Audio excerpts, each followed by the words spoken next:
it's not just the perceived enemies of the Trump administration who are facing retribution. It's also friends of those so-called enemies as well. We first learned how friends of Trump critics were targeted in the purges underway at the FBI last month when the New York Times reported that a top deputy at Norfolk's field office, Michael Feinberg, was threatened with investigation and demotion because of his friendship with former FBI counterintelligence agent Pete Strzok. Feinberg resigned with the understanding that the retaliation he faced meant his career as he knew it, as he'd worked to create it at the FBI, was over. Now Feinberg is speaking out publicly about the extraordinary nature of his ouster and is warning that the purge of career employees at the FBI is even worse than what has been publicly reported. He writes in a chilling new piece detailing the circumstances of his resignation, how he knew once Dan Bongino learned of his friendship with Pete Strzok, everything changed. Quote, prior to that day, I had never faced any sort of disciplinary review or investigation. And to be clear, I was not accused of violating any rules or regulations this time either, nor had any of my cases fallen short of institutional standards. My only supposed sin was a long-standing friendship with an individual who appeared on Kash Patel's enemies list and against whom Dan Bongino had railed publicly. Yet rules turned out not to matter much. And so that weekend, Bongino informed my special agent in charge, who in turn informed me that he was halting and actually reversing my professional advancement. Feinberg adds on the nature of his friendship with Pete Strzok this, quote, if the fact that I sang along to Every Day is Like Sunday while he stood next to me at a Morrissey concert actually represents an imminent danger to the Bureau's integrity, then for the first time in nearly half century on this earth, I'm truly at a loss for words. And if there are any questions as to whether or not the people who are being ousted at the FBI are the selfless public servants who should fill the nation's top law enforcement agency, here's this from Feinberg's resignation letter. Quote, I love my country and our Constitution with a fervor that mere language will not allow me to articulate. And it pains me that my profession will no longer entail being their servant. As you know, my wife and I are expecting our first child this summer, and this decision will entail no small degree of hardship for us. But as our organization began to decay, I made a vow that I would comport myself in a manner that would allow me to look my son in the eye as I raised him. It is now apparent that I can no longer both fulfill that vow and continue working for our current leadership. That is where we start the hour with former Assistant Special Agent in charge at the FBI, Michael Feinberg. Thank you so much for being here. Thank you for inviting me on the show. Your piece stopped me in my tracks. I read the whole thing, which took a bit, but it was the first window into what's really happening at the FBI. And I wonder if you can just share with our viewers what happened to you at Kash Patel's FBI. Yeah, thank you for the kind words about the piece. It was actually rather difficult to write because the entire situation, as hopefully the tenor of the excerpt you just read signifies, was pretty heartbreaking. I've been an apolitical civil servant my entire career. I've had some notable public successes countering the intelligence services of the Chinese government. I've had even more private successes, which remain classified. And there's never been a complaint or criticism about the quality of my work or my professional comportment. So it was a little surprising to me that Saturday in May when I found out that Bongino, the deputy director of the FBI, had discovered I was friends with a former executive who is a noted and admittedly controversial figure, but our friendship is entirely social in nature.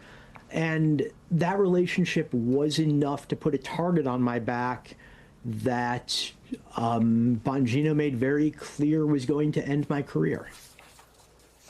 How do you think, or do you know, how he came to know that you're friends with Pete Strzok? I haven't the slightest idea. My friendship with Pete was not a secret. At the same time, I never bragged about it. I know he is a very controversial figure. But, you know, there's a few of us, probably more than a few, who remain in touch with him. You know, before he became a public figure, He was a very respected senior counterintelligence official, and there were a lot of us who got to know him and became friends. What is it like working for Kash Patel and Dan Bongino? So I want to be very clear. I never, including the 3 months at the beginning of this administration where I was the acting special agent in charge, I never individually interacted with either Bongino or Patel. I'm at the point in my career where I have a lot of friends who have risen high up enough that they do on a daily or regular basis. But the only thing I can personally testify to is the atmosphere among the ranks under their leadership. And the only word to really describe that atmosphere is toxic. There is a culture of fear that anybody's career, whether you are a senior executive or a probationary employee, can end at any moment for a spurious political reason.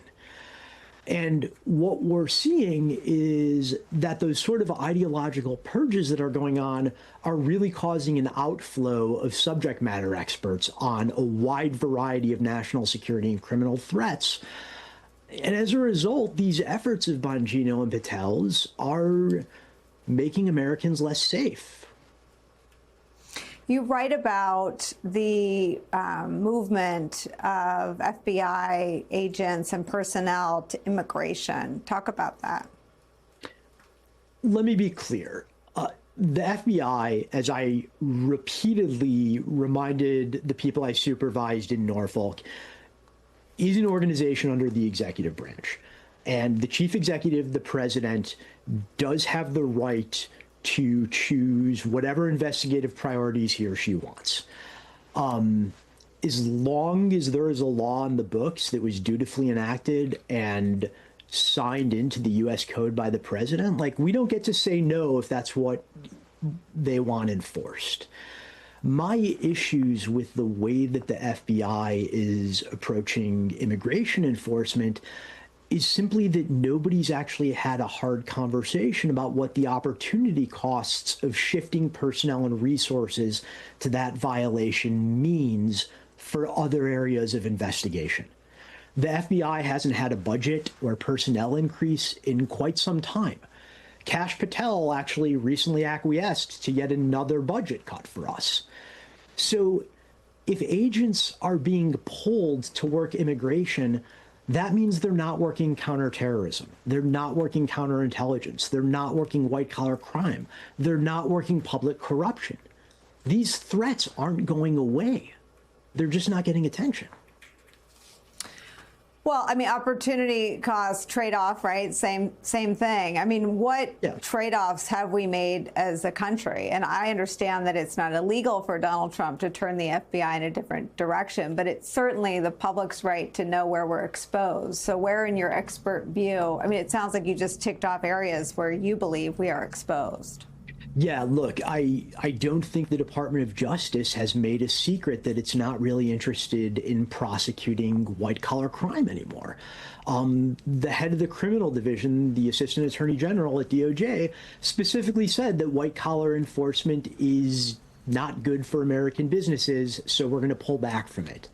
The Public Integrity Section at the Department of Justice, popularly known as PIN, its ranks have been absolutely decimated. Ditto for the Civil Rights Division. And those just are the things that most Americans can track because they're in the public eye.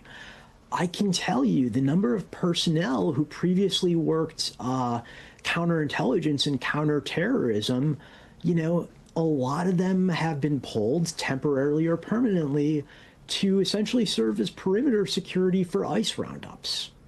You know, we saw after the conflict in Iran really heated up and began to involve America, there was a mad rush to move a lot of the people, a lot of those people back to working national security threats. The simple fact is they never should have been moved in the first place because you can't spin up a counterintelligence or counterterrorism investigation overnight. These are very much long-term things. When you describe the climate as toxic, and as in your words, secondhand anecdotes are what you're talking about, as you never personally interacted with them. What does that mean? What does that look like for folks who do? You mean for the folks who do interact with them on a one-on-one basis? So what I would essentially say is that the persona both Bongino and Patel portrayed of themselves in various media outlets, whether within a certain political ecosystem or on their own specials and their own podcasts, the sort of credulity to believe conspiracy theories, the ravings against a supposed deep state, the frothing at the mouth tirades against individuals with whom they disagree. That's not an act. That's who these people actually are. I'm aware of very senior executives who go out of their way to avoid one-on-one meetings with either individual because they want there to be an audience and a record of what's happening. That's no way to run a government agency with very serious responsibilities. You need to have the freedom and the fearlessness to speak frankly about what you're finding and what you're doing without worrying that somebody's going to subject you to a 20-minute beratement session.